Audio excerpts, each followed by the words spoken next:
This is the story of an aircraft, indeed a whole family of aircraft, each in its day revolutionary. Time and again it has drawn the eyes of the world upon itself since it was first unveiled at the end of the turbulent 40s.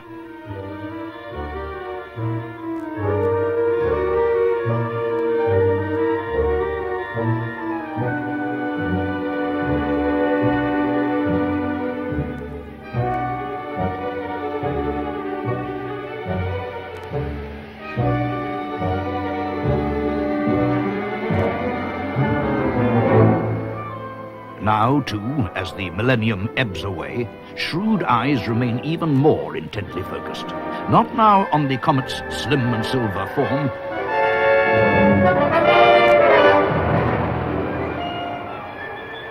but on its latest and most extraordinary descendant, Nimrod.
In telling the story of the world's first jet passenger airliner, we must travel back a further decade to another nation, a nation intent upon war.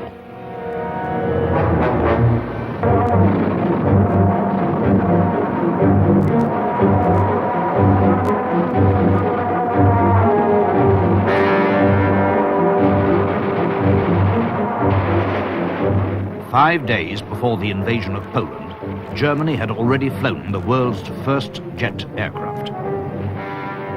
Ernst Heinkel's HE-178 ushered in a new age. But from the German High Command, only lukewarm interest greeted Heinkel's jet prodigy. But, undeterred by such apathy, he pressed ahead with the building of a twin-engined jet fighter, the HE-280.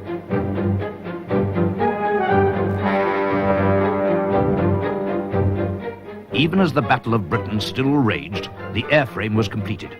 Mercifully, though, the development of its jet engines lagged months behind. And it was April 1941 before this revolutionary aircraft flew.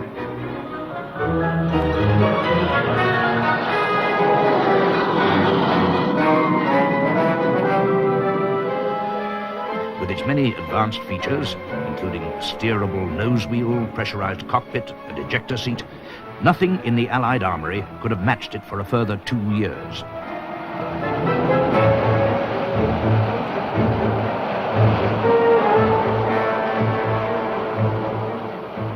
But the Reich's officialdom was unimpressed, for the prototype, fully laden with fuel and 20mm cannon, performed scarcely better than propeller-driven fighters. Heinkel promised speeds of 550 miles per hour for later models, but, incredibly, he was told to abandon the jet project and concentrate on conventional aircraft. Yet the potential of jet fighters could not be ignored forever, and in the war's closing years, the rival Messerschmitt company perfected another twin-engine jet, the famous Me-262.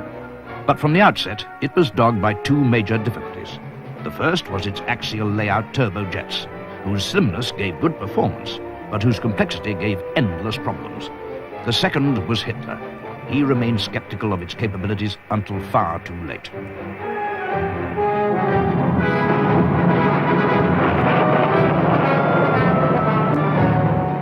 But although only about 200 ever saw service, the Me-262 was a fearsome opponent. Its speed made it almost untouchable, while its 4 huge cannon could punch great holes through Allied formations. Its courageous pilots became, perhaps, the world's first jet aces. In Great Britain, Frank Whittle's jet research paralleled Heinkel's, and in 1941 his Gloucester-Whittle prototype took to the air. Then, at government request, various companies worked feverishly to catch up with Germany. Gloucester's eventually produced the Meteor, while de Havilland's not only developed their own airframes, but also their own jet engines. Indeed, as early as 1943, they found themselves in the ironic position of supplying engines for this rival Meteor fighter. The de Havilland company built one of the earliest jet engines during the war, and it was called the Goblin. And in parallel with Sir Frank Whittle's development of his engine, de Havilland's brought the Goblin to a practical stage where it first was used in the Vampire fighter. Though it was early 1943 before construction on the Vampire began in earnest, by August the fighter was airborne. But it was not to be a jet aircraft's war, and the Vampire saw as little war service as its well-known Meteor counterpart.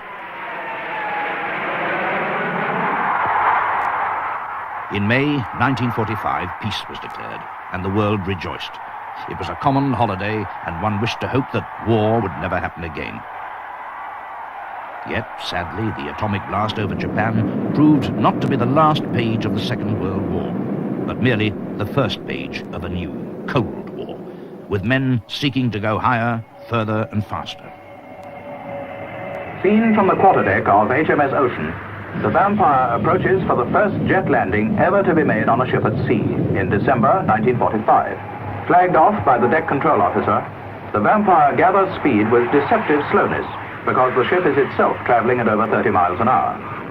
To number 54 Squadron RAF fell the honor of making the first jet crossing of the Atlantic, taking off in 2 flights from Odium in July 1948. The route lay by way of Stornoway, Iceland, Greenland, and Labrador.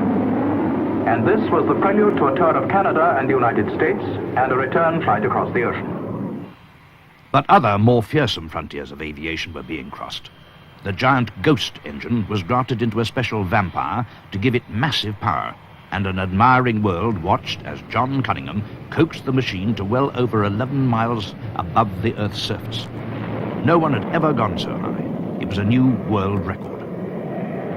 The highest we've been to so far is 59,446 feet. At that height, the outside air temperature is something colder than that found at the North Pole, and the pressure of the air is a quarter. They're found on the ground. Undercarriage half frozen by the extreme cold, Cunningham could hardly land the Vampire.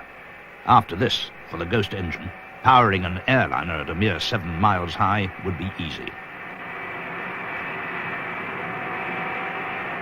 Also, at the end of the war, de Havilland's built a high-speed research, tailless research aircraft, which played a part in some of the flight development work that preceded the flight of the Comet.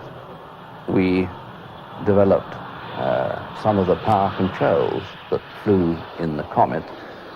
They were first flown in the third 108 that was built and used for research purposes. In the matter of speed, we've been investigating the behavior of aircraft fitted with a gas turbine engine up to the speed of sound. We've brought back as much information as possible, partly from pilots' own report and also from an automatic recorder which contains a cine camera taking photographs of instruments in the aircraft. By the end of the decade, so reliable had de Havilland's centrifugal turbojets become that the Goblin was approved for a 600-hour overhaul period, while its big brother, the Ghost, became the first jet engine to be trusted to passenger airline duty. All the world's airliners were driven by propellers until the Comet came along.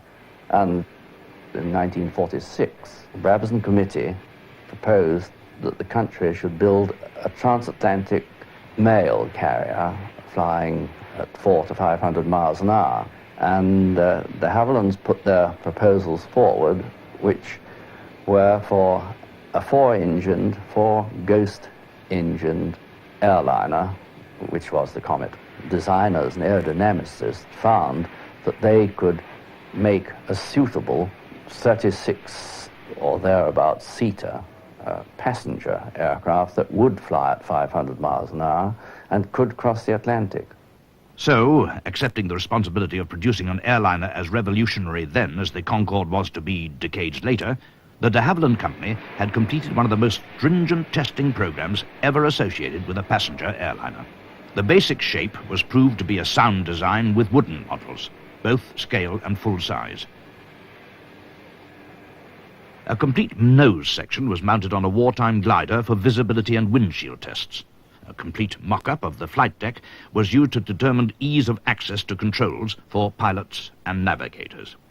Undercarriage tests on special rigs were made to determine safe and accurate handling on the ground, and a Ghost engine was even rigged behind a mock-up flight deck to evaluate noise levels. The first flight of the Comet took place in July 1949, and it was a great moment to us, Hatfield, because the Comet combined in it various items, all of which we had flown in, perhaps in different aeroplanes before that. So there was nothing basically unknown to those of us who were about to fly it.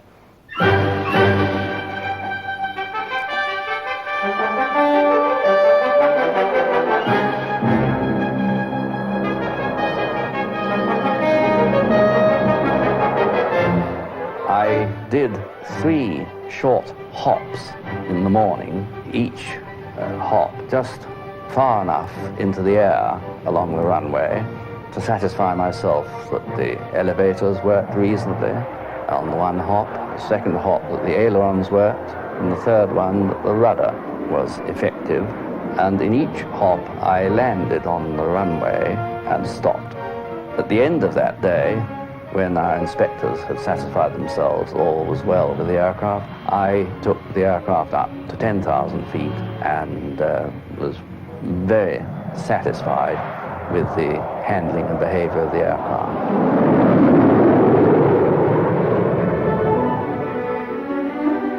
So it was that the skies of an English summer first echoed to a new sound.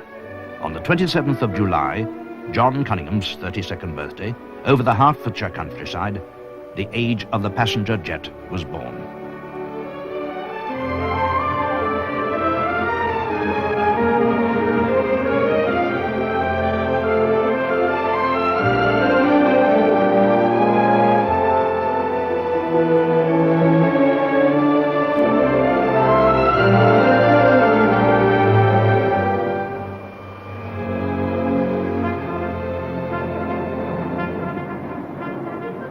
And at the end of that flight, I was able to fly down the runway so that the people from the workforce at Haviland's at Hatfield who had watched the flight were able to enjoy it.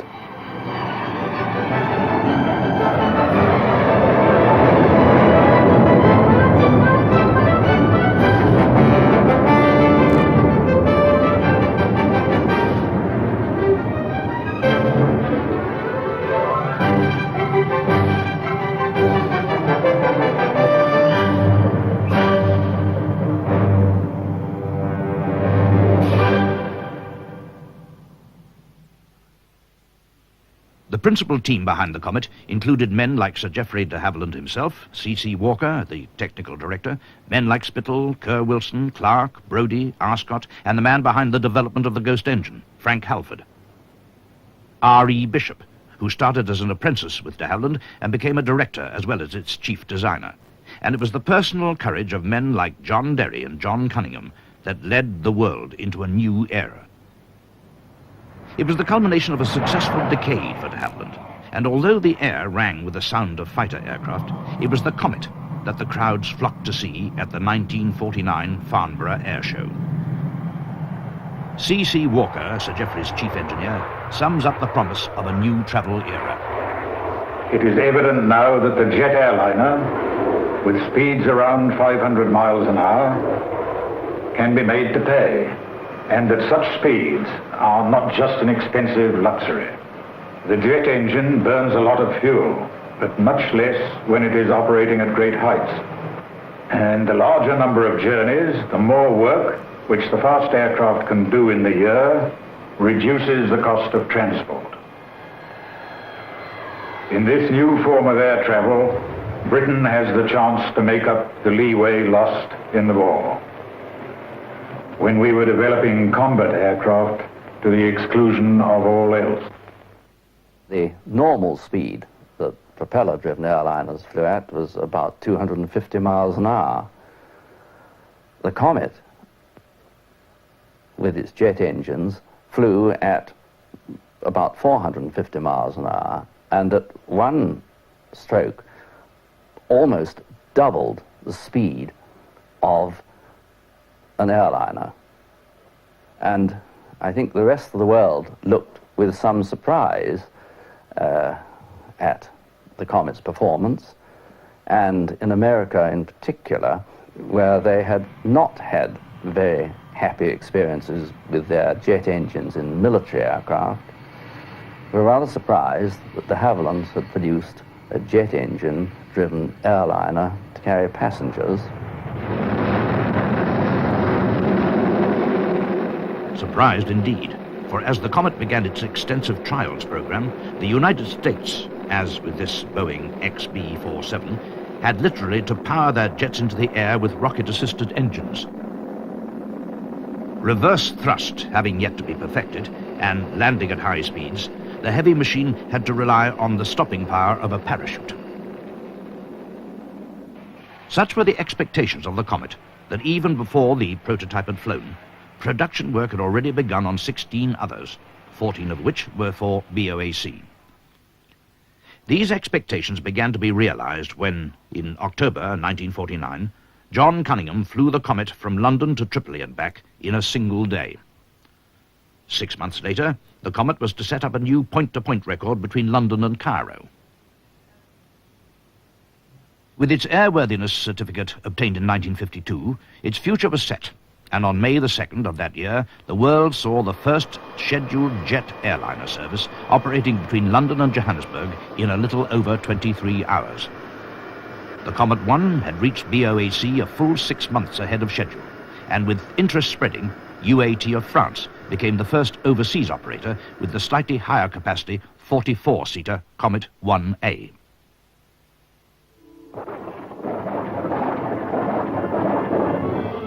But suddenly, on May the 2nd, 1953, there came disaster. It was exactly a year after the inaugural flight.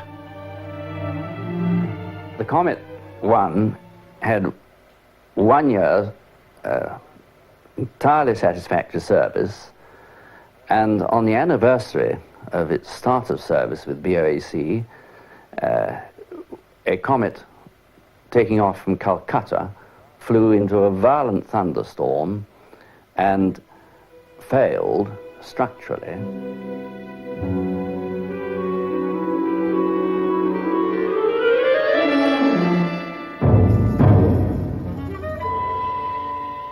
It was the worst disaster in the 13-year history of B.O.A.C. Subsequent investigations determined, and eyewitnesses' accounts confirmed, that this tragic incident was, in the words of one report, an act of God. The Comet 1 had been the victim of a violent thunderstorm.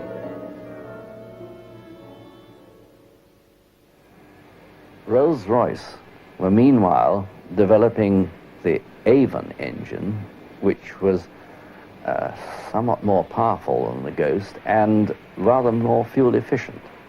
De Havilland's introduced, on August the 27th, 1953, the new Comet 2, and world interest was justifiably sustained. But then... Peter, this is George Peter, passing flight level 260 for cruising altitude 360. Alright, Peter, passing flight level 260.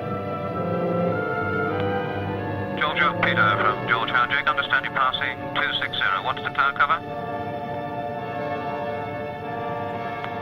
George Howjig from George Peter, did you get my last? That was the last heard from B.O.A.C. Comet 1 Yoke Peter, shortly after it took off from Rome's Ciampino airport. Less than a minute after Captain Alan Gibson's unfinished message to another B.O.A.C. aircraft, two fishermen off the coast of Elba witnessed the first blow that was to shake the very foundations of world civil aviation. I heard 3 explosions, one fisherman said. Then, several miles away, I saw a silver thing flash out of the clouds. By the time I got there, all was still. Yoke Peter was lost with all on board.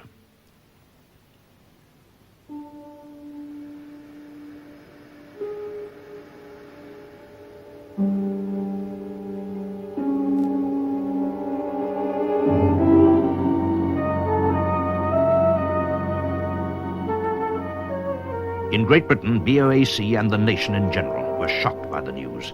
Ironically, it had been Yoke Peter that was used by B.O.A.C. for the inaugural flight of Comet services.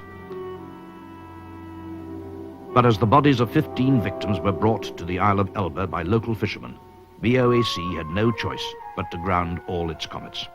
Witnesses were fine, but if there was to be more than mere speculation to go on, Yoke Peter would have to be brought to the surface. The Royal Navy vessel Sea Salver, with the most up-to-date salvage equipment on board, began an immediate search of the area.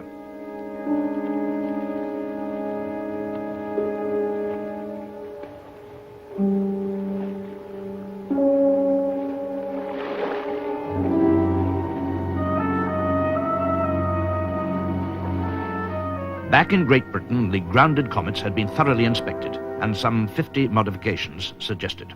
Reinforced shields were placed between the engines and fuel tanks, the fuel lines reinforced, and safeguards against the buildup of hydrogen were improved, and extra fire and smoke detectors fitted. But still there remained only speculation as to the fate of Yoke Peter.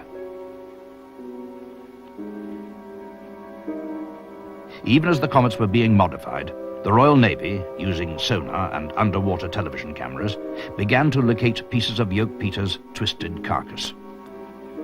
By the end of February, they had retrieved a large section of the comet's tail, several seats, and 2 sections of fuselage from well over 400 feet of water.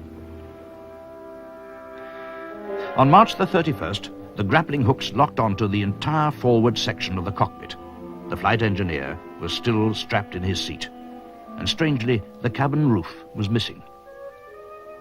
The pieces, which by now included engines, undercarriage, wing spars, and fuselage skin, were flown back to Great Britain and began to be assembled on the floor of a hangar at the Royal Aircraft Establishment at Farnborough.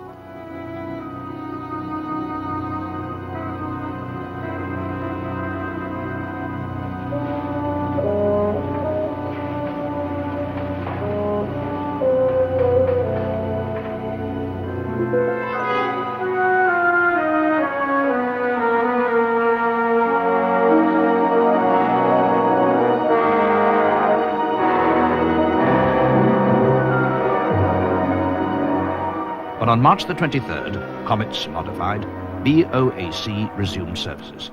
Every seat was taken. Confidence was restored in the Comet. The painstaking task of detailed reconstruction continued, and Yoke Peter began to take on an eerie shape. Just 2 weeks later, disaster struck again.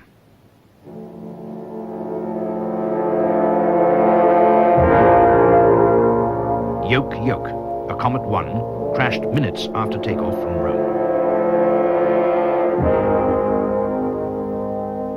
This time it was night. There were no witnesses and no clues. The airworthiness certificate was withdrawn, and at parliamentary insistence, the investigation took on a new urgency. And although development was allowed to continue on the Comet 3, all work on the 2 was suspended indefinitely. There were 3 main lines of investigation: the wreckage, the detailed flight testing of another comet, and the pressure testing of yet another. The comet was made from over 1 million separate parts, any one of which might contain a vital clue. The Royal Navy had salvaged virtually 70% of Yoke Peter, but would it be enough? B.O.A.C.'s impressed Comet 1, Yoke Uncle, was stripped of its furnishings, engines and equipment and delivered by road to Farnborough, where it was to be reassembled. It had flown about 3,500 hours, the same as the Elba Comet. It was decided to construct a new type of test rig. A site was cleared and work started on a water testing tank of huge capacity. The idea was to fill the tank and aircraft with water simultaneously, and then increase the water pressure in the cabin to simulate the differential that occurs in normal flight. This tank, pressurized with air to the point of destruction, shows vividly what could have happened if cabin air pressure failed. The reassembled Yoke Uncle was wheeled to the partially completed tank.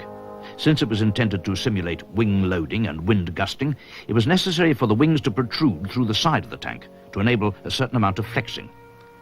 Lead ballast was added to Yoke Uncle to simulate passenger load, and final preparations were made for filling the tank.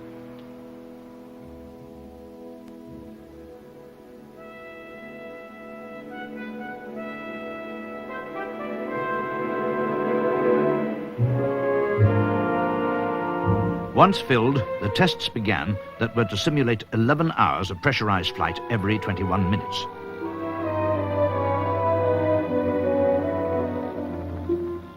Hydraulically operated mechanisms supplied the right amount of stress and load, which had been carefully calculated by analyzing the records of 2,000 flying hours of comets on B.O.A.C. routes.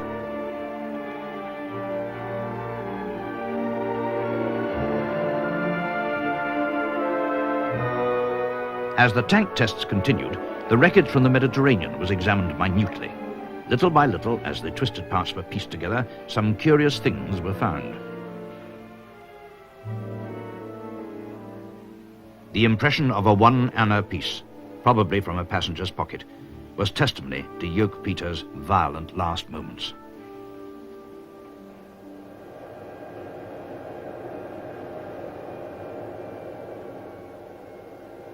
To support the investigations on the ground, an operational comet, Able Victor, was subjected to an extensive series of flight tests.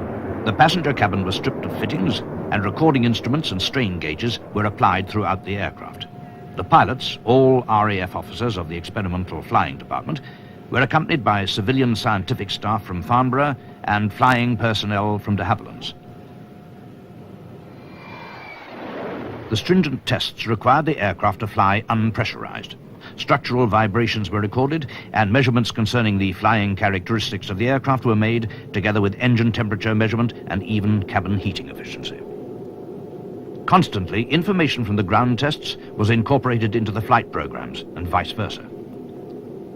These flight tests, all 70 of them, monitored activity at 60 different points in the aircraft, and over the period, Able Victor flew a distance equivalent to that twice round the world. Suddenly, when the equivalent to a full life of Yoke Uncle was about 4.5 times that of the Elba comet, a major breakthrough occurred. A crack developed rapidly by a port side window, and suddenly the cabin was ripped open for a length of over 15 feet. This major failure confirmed that the structure of the escape hatches and windows was vulnerable, and metal fatigue was proved in subsequent laboratory tests to have been the cause. The examination of the Elba wreckage, proceeding simultaneously, confirmed that the failure started at a direction-finding aerial window in the roof of the cabin. The failure began in the rear one of 2 ADF windows and spread rapidly forward. On the other side of the window, the crack ran aft. The internal pressure forced the 2 halves upwards, and breaking away, they were projected violently along the wings. Paint traces and deep scratches in the salvaged wing confirmed the pattern of events.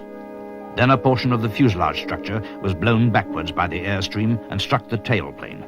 The breakup of the aircraft followed rapidly. The rear fuselage came away folding downwards about the rear spar, and then fell into the sea with the open end downwards. The aircraft, now nose-heavy, dived towards the sea with its wings folding downwards. About the same time, the nose separated, and the center section, complete with engines, turned over and descended in a spin, landing upside down in the water. Great Britain's wonder plane, it seemed, was finished.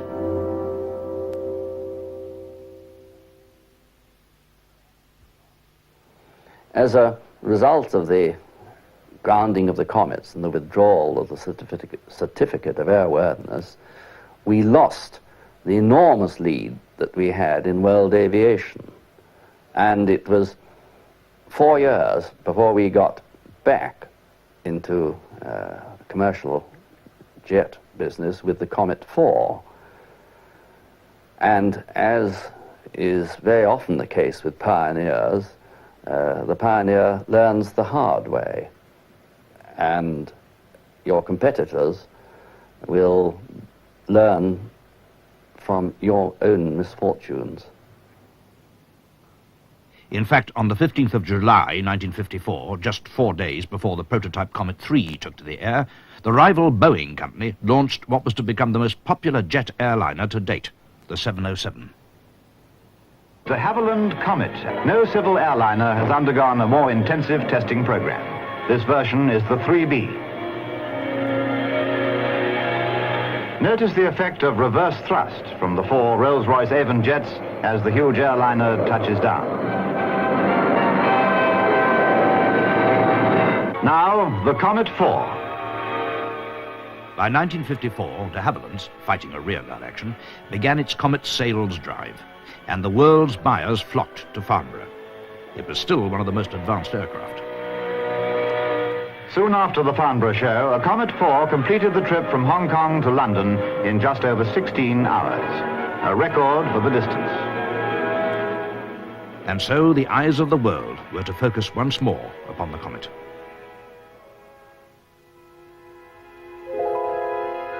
A year later, in December 1955, John Cunningham took the only Comet 3 produced on a world tour.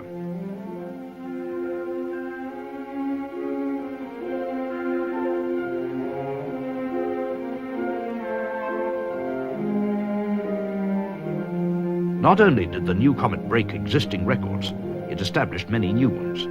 It was the first jet passenger aircraft to fly to Australia, the first to cross the Pacific and Atlantic, the first to travel around the world, and all in a little over a total of 53 flying hours.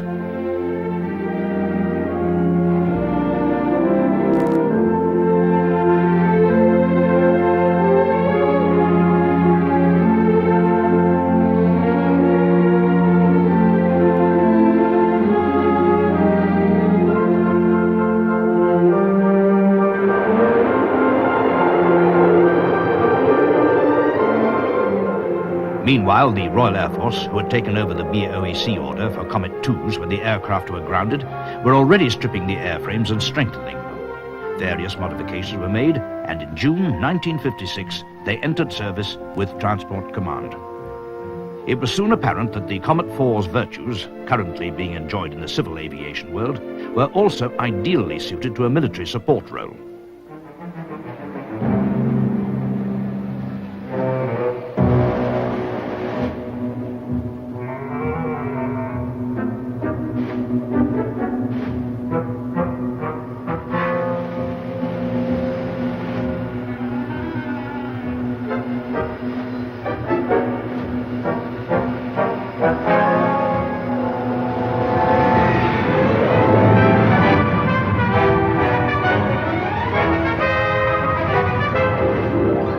In times of tension, the military Comet 4's high speed and great carrying capacity enabled it to offer rapid support to other supply aircraft operating from distant strategic bases.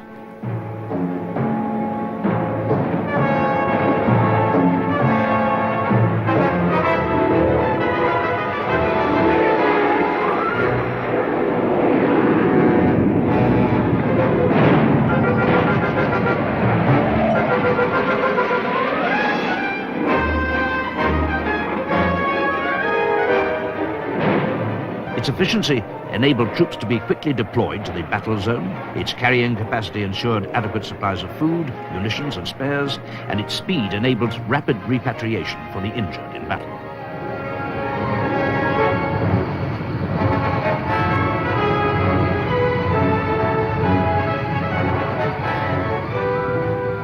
For over a decade, the RAF and 14 foreign airlines, as well as BEA and B.O.A.C., enjoyed and were well satisfied with the profitability and efficiency of the Comet 4 series.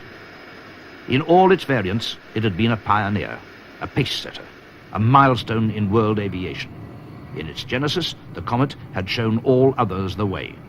The disasters, horrendous even by today's standards, paved the way, painfully, to a safer future for the air travelers of the world. But the airline's regular need to modernize their fleets eventually caught up with the Comet, and in February 1964, with sights set on new production horizons, Comet production ceased. It was no surprise that in the mid-60s, after careful consideration, the proven Comet airframe was chosen as the basis of an aircraft intended to replace a contemporary of the early Comet, the aging Lancaster-derived Shackleton. For the Comet itself, it was to be a new beginning.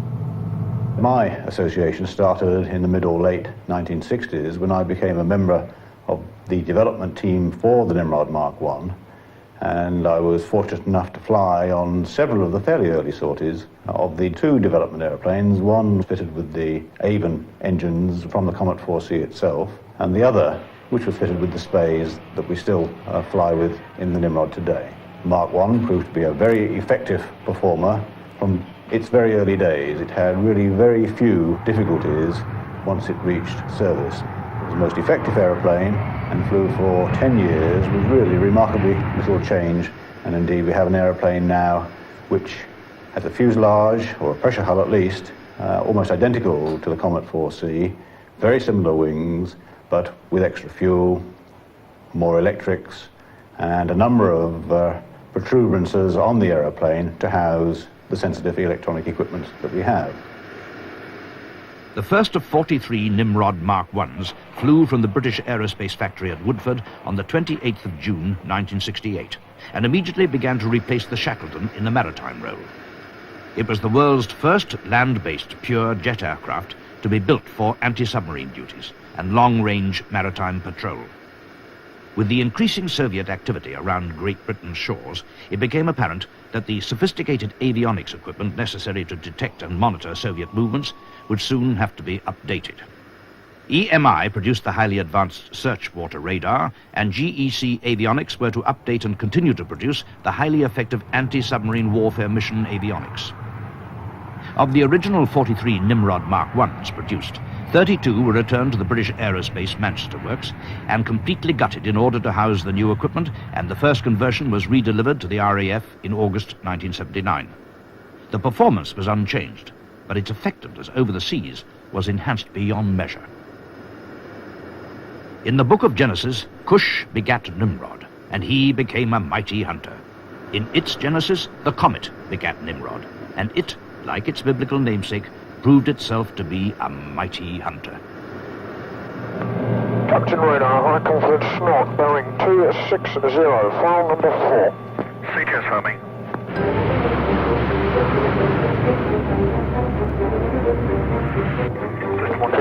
Action stations prepare for man.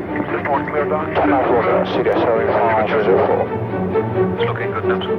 Roger. System clear receiver. And the DIP cams are 17, power 38, and low far 50. Up until 1945, most of the U-boats sunk by aircraft had first been located on the surface, forced there by the need to recharge batteries. To catch one on the surface today is a rare occasion. Captain Radar, contact lost. Roger, radar.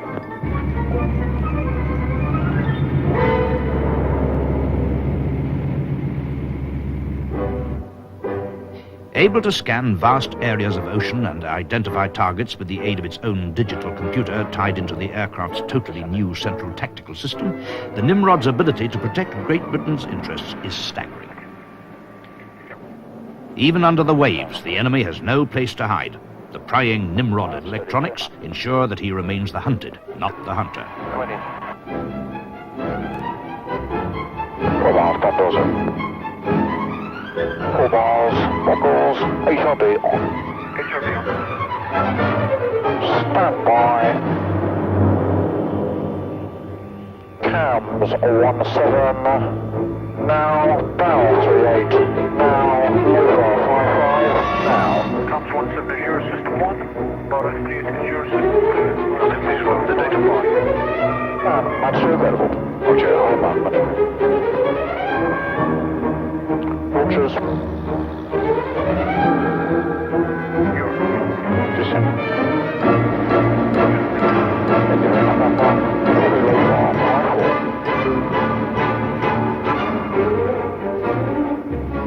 Encircled by sonar buoys, each sending back data to the onboard central processor, every tactic the submarine might employ is detected. And on the circle, clear man. Captain Acoustics, contact coming in active 17300 sector. Roger, pilots, brake mad, steers in, tack track 300. Roger. Contact coming through to you, bearing 325 degrees. Tracker is locked on. Still, Roger. System 1 and BC enter. Tack track 325. Sensitive detectors spot minute anomalies in the Earth's magnetic field caused by the presence of the submarine. From the captain. Down over the data looking for MSD. There is no escape. Tracking 310, and it's 1,300 yards on the point. Yeah, from the captain, just put low far 54 down his throat. Shutting down 2 of the Spey engines enables extremely long patrol lengths, for it's not just vessels beneath the waves that Nimrod monitors. The Soviet presence around Great Britain's shores often gives rise for concern, and the protection of friendly vessels, oil rig installations, and our own lifelines are watched over by Nimrod's keen electronic eyes. Potentially hostile shipping is constantly monitored, as well as extensively photographed.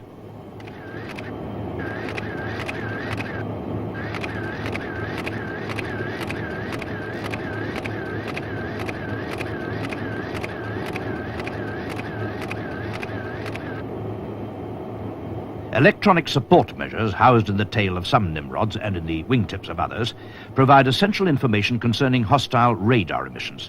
For Nimrod can protect itself too, should it sense itself to be under attack. Sidewinder air-to-air missiles form part of its self-defense system, along with its lethal Stingray torpedoes. 25, it's a 2 Romeo, visual. No, Mike, 25, Roger, your clearance caller. That's a 2 Romeo. It's 25, it's a 2 Romeo, understand. So 2 Romeo, this is Mike Victor 25, Roger, your clearance. So 2 on your clearance. During times of war, Nimrod was called upon to protect the waters of threatened islands far from the British Isles. Flight duration was increased by the addition of in-flight refueling probes, and with its greatly extended range, Nimrod was a welcome addition to the forces in the South Atlantic patrolling the Falklands exclusion zone. To the casual observer, the delicate handling of the Nimrod and the flying skills necessary to complete the maneuver are breathtaking. In contact, green on.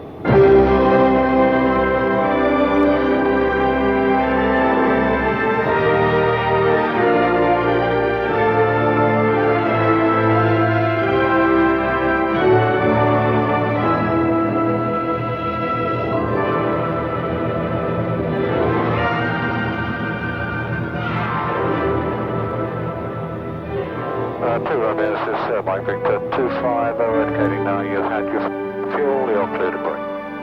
X-ray 2, Roger.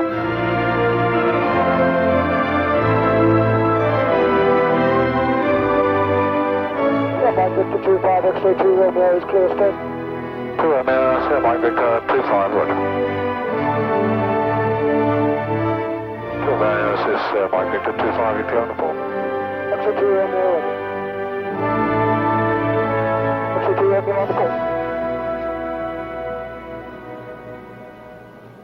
The success of Nimrod in monitoring surface and subsurface movements has been outstanding.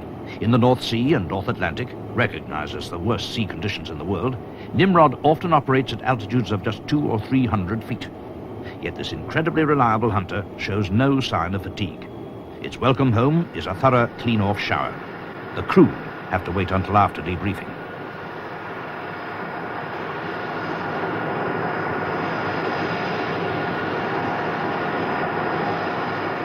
But for the mighty hunter, there are also more passive tasks, and those that might doubt the value of the existence of such a force as Nimrod should take comfort in the fact that at least one aircraft and crew is permanently at readiness should a rescue incident at sea demand its presence.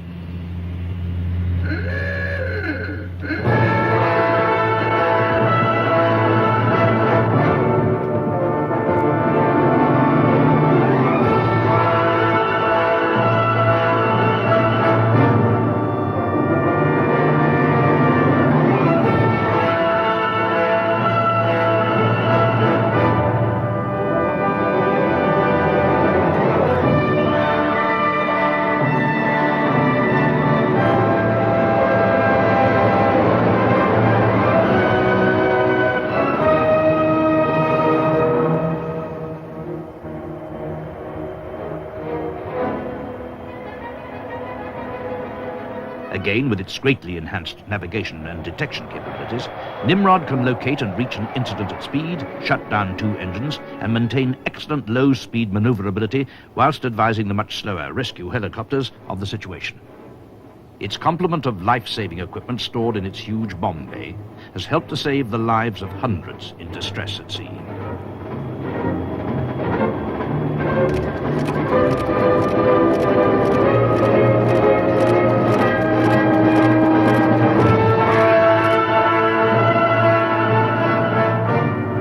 Nimrod also plays an active role in nature conservancy, and since 1975 they have flown 82 young birds from Norway to the UK as part of the RSPB and Nature Conservancy Council's 10-year project to resettle the rare sea eagle in the Inner Hebrides.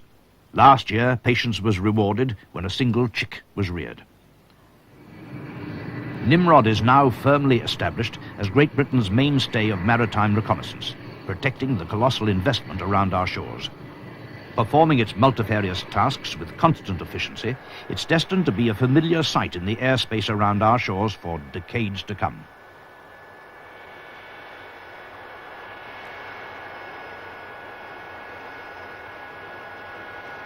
But this Comet descendant has itself given birth to yet another variant. Ungainly? Perhaps, but potentially the most advanced airborne technology in the world. The Royal Aircraft Establishment has long been associated with the Comet. Indeed, this odd variant, used for blind landing experiments, was once the Comet 3 that John Cunningham took on a world tour, and it was common sense that dictated another comet be used for the joint GEC avionics, British aerospace venture, planned to revolutionize another sphere of Great Britain's and NATO's defense system, airborne early warning. The trials proved to be a success, and on the 16th of July, 1980, the AEW-3 prototype with its unique forward and rear radomes flew for the first time.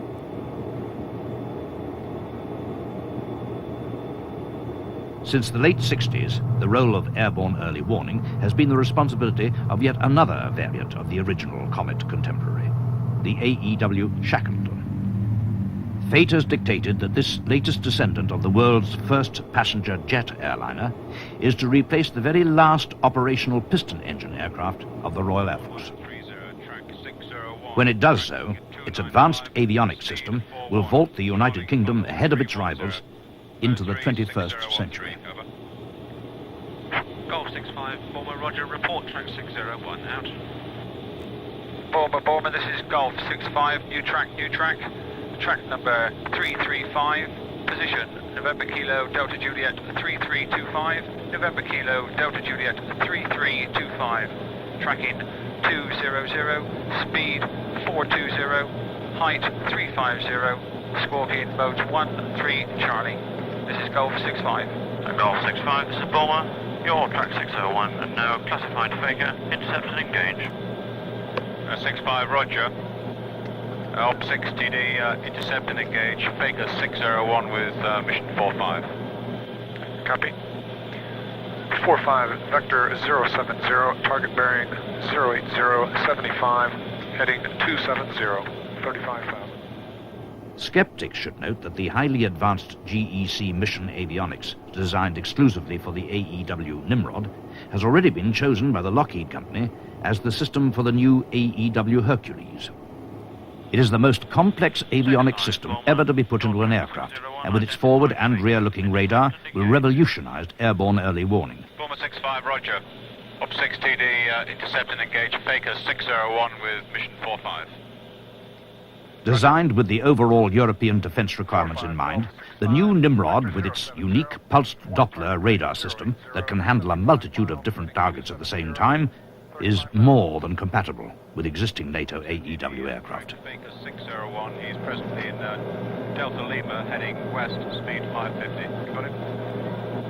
TD 2 I have. What do you got? Some believe that Great Britain should have opted for the Nimrod's nearest rival, the E-3A Sentry, or AWACS, to fulfill our commitment to NATO. Time will tell. But certainly, as thoughts turn to the future of the aging AWACS, perhaps Great Britain stands once more at the threshold of becoming the leaders in the world of aviation technology. Collectively, there have been 49 Nimrods built, including 3 highly sensitive R1 variants used for electronic intelligence missions.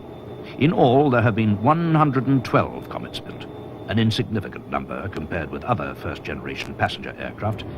But numbers aren't necessarily important when it's remembered that without the pioneering efforts of de Havilland and the work of the Royal Aircraft Establishment, aviation in general would not have reached the high standard of safety that the world today takes for granted. But as the Comet recedes into history, one must remember that to be reborn, phoenix-like from the awful experience of over 30 years ago, is a tribute to those who strove to get it right.